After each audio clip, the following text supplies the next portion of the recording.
Hello, welcome again to FAIRtax Power Radio. I'm Bob Paxton. I'm Bob Scarborough.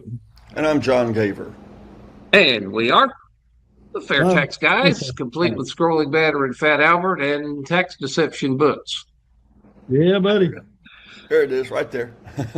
All righty, well, we will get right down to business here as we've got a little, as Jerry Reed would say, long way to go and a short time to get there.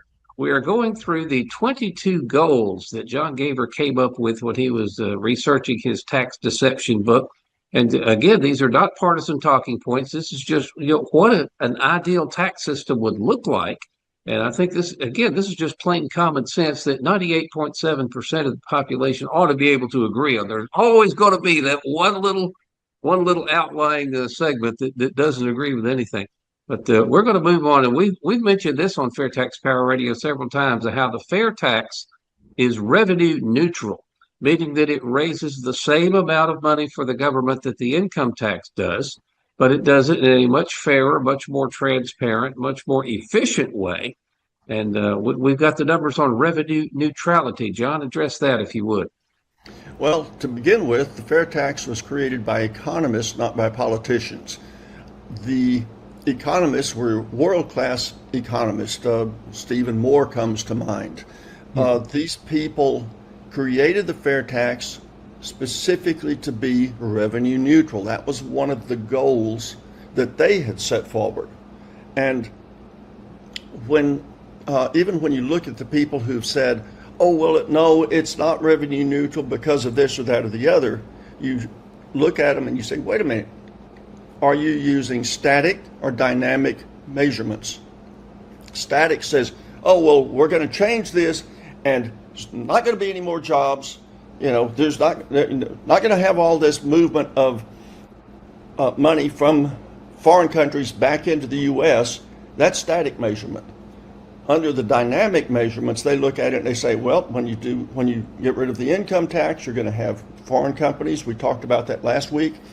Foreign companies moving jobs to the United States, people who've moved U.S. company work offshore, moving that back. That's dynamic measurements. And so when we're talking about revenue neutrality, we have to include the effects. And when the people that created the fair tax came up with it, they not only hired economists, they hired sociologists. They hired all kinds of specialists, and they looked at this and they said, well, if this happens, then you can expect 1, 2, 3, 4 other things to happen. And the only time I've ever had anybody claim that it wasn't revenue neutral, when I pinned him down, and this was actually at a meeting in Houston with a bunch of lawyers and bankers. And when I pinned them down, they said, well, yeah, but we can't depend on all these companies moving their businesses back to the U.S. And why not? You're a banker. Tell me why not? Well, you can't. That was it. They didn't have an answer. So, it was designed to be revenue neutral by economists that weren't told you have to make a tax that's like A, B, C, and D. They were given goals, much like what we have here, that they had to meet. They were told, find what's wrong with the income tax, repair it, and come up, either fix the income tax or come up with something new, and it has to be revenue neutral. So Absolutely. Considering the people involved, then it's going to be revenue neutral. Absolutely. Mm-hmm. Absolutely. And an ideal tax system kind of has to be insulated as much as possible from the ups and downs that just happen in the normal economy. There are going to be periods of boom. There are going to be periods of recession and stuff. And of course, under the income tax, when people are employed, we got full employment, people are making money, then the system will bring in their revenue. But when the recession comes, people lose their jobs. That the fluctuation between what you collect in a good time versus a bad time is fairly dramatic under the income tax. Address how that works under the fair tax. Well, that's goal 18, stable revenue generation. And sales taxes are generally more stable than income taxes because when there is a down period in the economy, people are out of work. When they're out of work, they're not earning income. There is no income tax to be collected at a time when we need that income the most. Well, under a sales tax, there will still be people spending money. But the way the fair tax works, the people that are spending money that aren't making much aren't paying anything. They're paying 0.5%, 1%, 2%. 70% of people under the income tax will pay less than 11.5% in good times. And when they cut their spending, their taxes go down. But who continues to spend money in bad times? Yeah, The rich. everybody. I mean, you've got savings you can borrow. Friends can help you out. Whatever. When you tax income, you've got one source, income. But Right. spending can But be funded from a number of different sources that is therefore much more stable as a revenue generator. right. And the rich, when they're paying tax, when they're paying income tax, if their revenue goes down, their income tax goes down.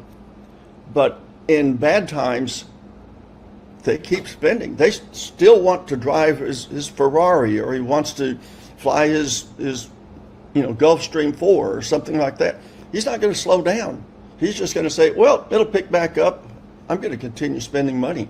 Sales taxes traditionally are more stable. So when you watch the taxes, the income go up and down, taxes follow almost perfectly with it.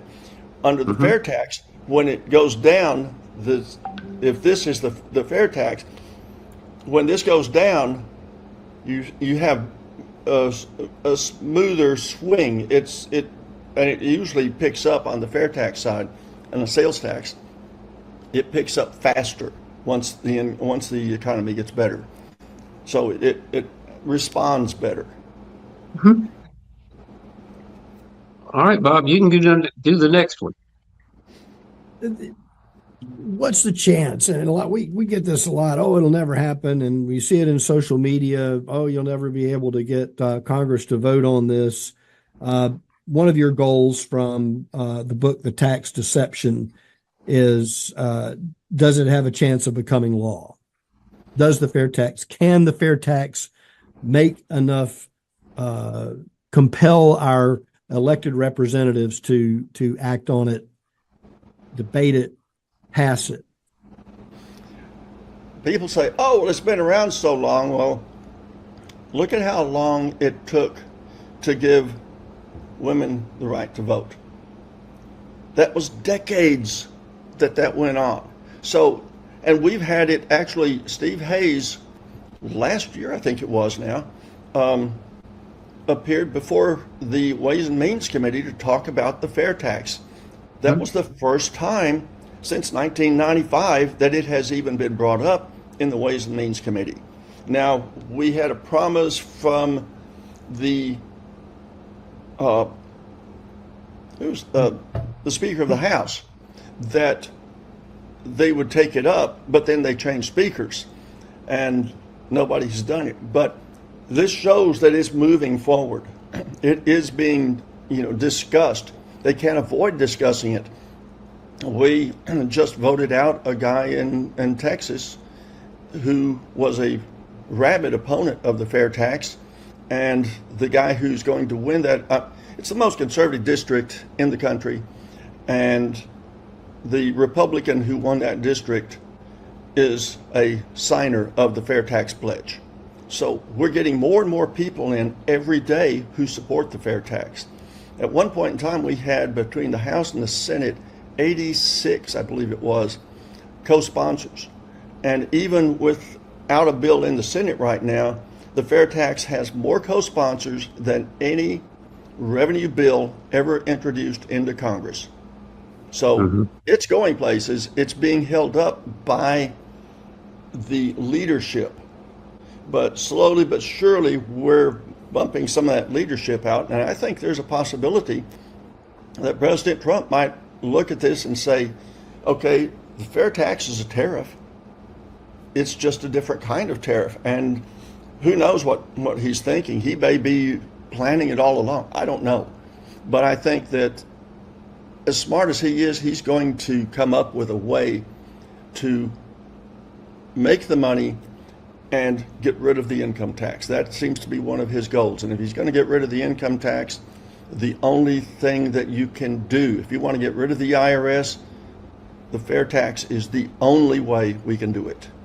Well, I think the tremendous tax gap that exists under the income tax, the difference between what's legally owed and what's actually collected, is just so tremendous, and that tax gap all but goes away under the fair tax idea. See, when you tell the people up in Washington who love to spend money, hey, if you change to this system, you'll have more money coming in. That eventually is going to get through to folks, and they're going to eventually have to say, well, this other system has been serving us well for decades as far as filling our campaign coffers goes, but we still want to spend money, so we need the system that doesn't leave so much on the table. We're going to give them a choice. That's it. You can either, you can spend the money, you get more money to spend, but you're going to have to give up selling tax favors to, fill your campaign coffers. So now you'll have to go back and listen to your constituents instead of sitting there 8-9 hours a day across the desk from some lobbyist who works for a law firm on K Street, telling you about, well, if you do this super PAC over here is going to throw this much more money at you. Mm-hmm. Well, it's an unfortunate thing that happens that our elected representatives will often work in their own best interest, even against what's right. What's right is on one side, or what's good or what's going to be good for the economy or good for people is over here. But what's politically expedient for me is over here. And your fair tax is going to make raising rates politically hazardous. So it will be politically expedient under the fair tax not to be raising rates all the time. That's goal 20. That's goal 20. And that one, basically, when you go to the polls, think about this. When do they raise taxes? What month do they raise taxes? Right after the election. Right after the election. And you've got 2 years now to forget about it. But when you have the fair tax and you head to the polls and you say, oh, I need to fill up with gas, and you stop and get gasoline, it's there on your receipt. If you went to the grocery store earlier that day and you bought groceries, it's there on your receipt. Now, maybe you got a big rebate, what we call the prebate, the family consumption allowance is the formal name. But you still see that on your receipt. So if they try to raise taxes, you've got that receipt in your pocket or your purse that day. You're reminded every single day that Congress raised taxes. And you're going to go into the voting booth and say, you know what, I like my congressman, but no, he raised my taxes. I'm going to vote for the other candidate in my same party. And you're going to see that when they raise taxes, someone who has never been opposed suddenly going to have 4 or 5 people opposing him because he raised taxes. And it's under the income tax system, it's easy to raise taxes on a very narrow group. If you got 500 people and you're going to raise taxes on 5 of them and leave, 495 of them alone, there is no political consequence to pay under that. But under the fair tax, if you raise the rate, you are raising it for everybody. You can't do it in a targeted fashion such that it doesn't affect most people and therefore they won't oppose it. Right. And under the income tax, if they say, oh, we're only going to raise the rates for this targeted group, we're going to only tax the rich. All that means is it's just going to be, added to the price of the products. Oh, we're going to tax the corporations. We're just going to raise our prices. So under the fair tax, it shows you, it's visible. It is plainly visible in your face every time they raise taxes. Mm-hmm. That's true. That's true. There was a lot of benefit to the fair tax. And in the book, The Tax Deception from John Gaver, we talk about this all the time when we do Congress.gov, Bob and I, and when you're picking winners and losers. Another way to look at that is behavior modification, where you want to compel somebody to do a certain thing and so on. John, let's talk about how the fair tax will end behavior modification via taxes?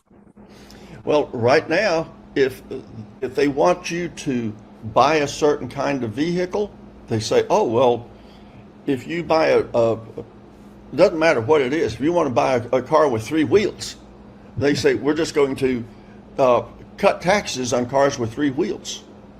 We want you to buy your clothing should be green. They can do that. Whatever they want, they will just say, we're going to cut taxes on certain products to get you to do certain things, or we're going to increase the taxes on certain products to get you to stop doing certain things. It's behavior modification. And it again goes back to what we talked about earlier. If you want more of a thing, you reward the thing. If you want less of a thing, you punish the thing.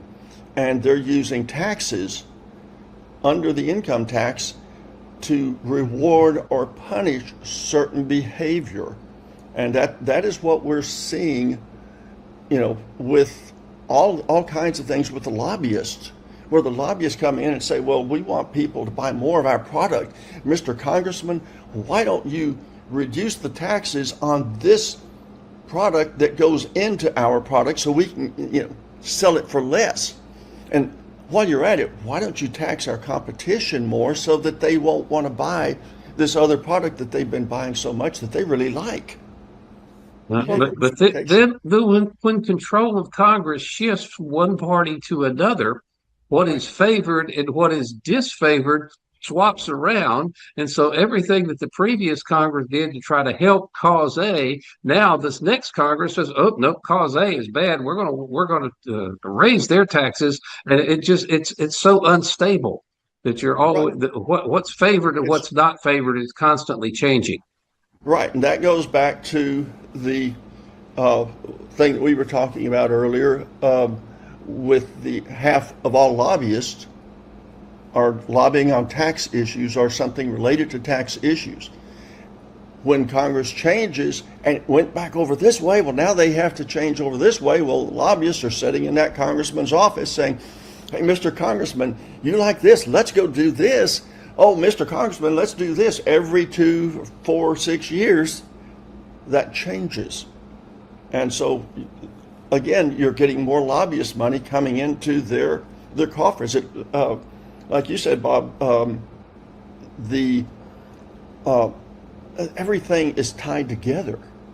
So this all goes back to all of these other issues, but they're all separate issues. And that's why I like to break it down in goals like this, is to break it into issues and then see, okay, how can we eliminate this? The fair tax passes all 22 goals. When I first created these, I was not sure that it would. It meets or exceeds every goal. And there's some interesting considerations with regard to behavior modification, because we sort of use that term and we think in the negative, but there are some positive behaviors that come from the enactment of the fair tax, encouraging investment because of the lack of taxes on investing and also savings and so on and so forth. And as a business owner, you may find that your behavior changes in a positive way because now you can spend more time and some of your cash assets on hiring somebody or coming up with a new innovative way to market your product or come up with a new product or service altogether. So there is a positive behavior modification that takes place with a fair tax as well. Now you get to as a businessman or as a family man, doesn't matter. You have extra money. You can either expand your business as a businessman, or you can put more money aside for your children's education. Right. It's beneficial all the way, and you don't have the government trying to entice you to spend money this way or that way, and this and that way change every few years. How are we going to increase the awareness in the public that they are being manipulated? people's just human nature. They don't like to be manipulated. But if I can manipulate you without you realizing that you're being manipulated, then it's a lot easier to do. How do we make people aware of the fact that this behavior modification is going on currently, and that the fair tax is the way to stop it? Well, that's a difficult problem because the same people who are lobbying Congress are the same people who are paying these advertisers that are advertising on the major networks and saying, now look, we're only going to advertise here if you spin this particular issue this way instead of the truth. We're not saying lie about it. We just want you to spin it this other way. And that makes it very difficult. We're not just fighting people who don't understand. It's they don't understand because the people who benefit are also not just the lobbyists, but they're the advertisers. And so we have to get past them. And we're doing it, but it's a slow process. Yeah, But you're talking the to fair a guy tax, that makes his living selling advertising up there at the other corner. yeah, Bob, what's your thoughts there? yeah, There is truth in advertising, and we're certainly not going to advertise something that's not correct. And I think when you look at the news departments of major television networks or cable networks, they are the ones that are crafting the story to produce a thought or a feeling in somebody's mind, in the viewer's mind. And so that's why people gravitate more towards a particular network versus another. And if you look on John Gaver's background, you see that the tax deception is certified jargon free. yeah. That's it. That probably is Right there. yeah. It probably means that that the book is not going to do anything but present the facts and not persuade in one way or the other than that it is positive that the fair tax can do a lot of revolutionary change in our economy. Yeah, I can't begin to tell you how many thousand pages of white papers and, jargon filled documents that I had to sort through and convert it into plain English. So Well, we got a little over 5 minutes left and one more point to get to. let me show you And right there. Can you see if I can see that? There it is. There we Okay. go. It wants to focus on my face. There we go. See what Mike Huckabee said. He says that John Gaver's brilliant book, well, there it goes again, The Tax Deception, should be read by Democrats and Republicans alike. So, Okay, we got 5 minutes and one more point to go. Talk about the weaponization of the tax system. An ideal tax system should not be used as a weapon, and we have seen that the income tax fails that one miserably. both parties do it. The Republicans complain about the Democrats doing it, but you know what? The Democrats have good reasons to complain about the Republicans doing it. Absolutely. And they try to go after the people that support the other side, tax them, punish them, because what did we talk about earlier? You want more of a thing, you reward it. You want less of a thing, you punish it. So they're punishing the people that don't do the things they want, who won't vote the right way. So that's the weaponization, and that happens in both parties. We've seen it numerous times. We've seen it with Bush. We've seen it with Clinton. We've seen it with Obama. We've seen it with the other Bush. We've seen it. Every one of them has done this, as well as all the members of Congress. I got one name for you, Lois Lerner. Remember what she did? I mean, Yes. if you disagreed with her politics, they were going to take your tax exempt sheet away if you were a 501c3 that was supporting the wrong cause. Right. Absolutely. And that's the weaponization of the IRS.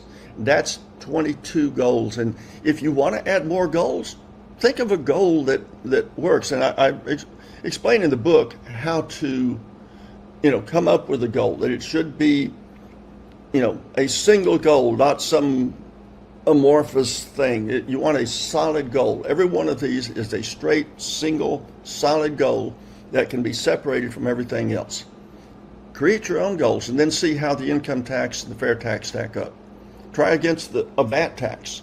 Doesn't matter what you're going against. The fair tax will meet or exceed every one of them. All right, so we've got 3 minutes left. Let's just go down the entire list for people who haven't been watching all along. But the 22 goals that the fair tax meets that the income tax does not. John, go through the whole list if you would. Okay, I've got it right here. Clear and simple, transparent, unintrusive, fair to all, untax the cost of living, border adjustable, increase compliance, tax cryptocurrency, that's a big one, reduce compliance cost, reward savings and investment, tax the illegal economy, repatriate offshore jobs, repatriate lost wealth. And that's the difference in jobs and wealth. The jobs is jobs that have gone offshore. Lost wealth is the rich people who've left. They've renounced. Encourage foreign investment, residency based, make favoritism difficult, revenue neutral, stable revenue generation, have a chance of becoming law, make raising rates politically hazardous, end behavior modification via taxes, and of course, end the weaponization of the tax system. If we don't have an IRS, you can't weaponize it against the people. Any people, whether you're conservative, liberal, wear pointy hats or whatever, doesn't matter. You can't weaponize it against somebody if you don't have an organization there to use for that purpose.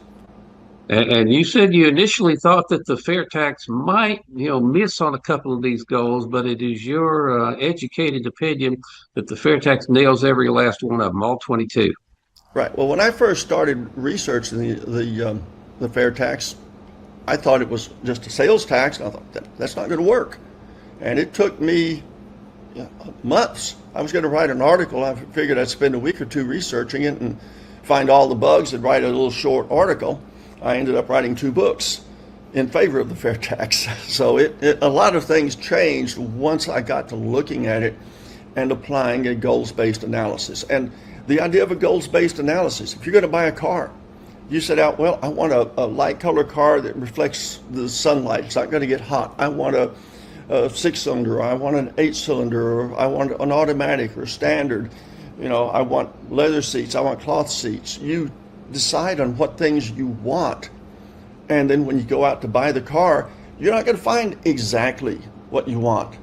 But you say, okay, well, I wanted this, but I like these other products here, so I'm going to compromise and come up with this. You come up with whatever meets the most goals. Maybe you do find that car that's exactly what you want. In this case, we found exactly what I want. I think what most people want. It's there. Sometimes you get lucky, you find it all. But even if you don't, a goals-based analysis gets you so close that you say, yeah, you know what? This is what I want to do. That's why I wrote this. Well, it certainly makes sense. And again, we certainly appreciate you being with us here for the past 4 weeks here on FAIRtax Power Radio. It took us a bit longer to get through them all than I thought it would, but it's been well worth the discussion and worth your time. And again, I thank you for all you have done on behalf of the fair tax. And again, encourage folks, if they haven't read the book, to snag it off of Amazon or Barnes & Nobles or wherever you can get your books from. There's both of them. Hey, they're all right there. Well, we have got to run, but John, we will see you again later on the program sometime down the line. I am certain. Appreciate what you've done. Appreciate the time that you've given us here. Well, thank you for running this radio program. This is great. All right. Well, that's going to wrap it up for FAIRtax Power Radio. Again, thank you so much for watching, listening, and sharing the videos. And until we see you next week, and I have no clue what we're going to be talking about next week, but we'll come up with something. I'm Bob Paxton. I'm Bob Scarborough. And I'm John Gaver. We are the FAIRtax Guys, reminding you the fair tax is the only truly fair tax, and once you understand it, you'll demand it.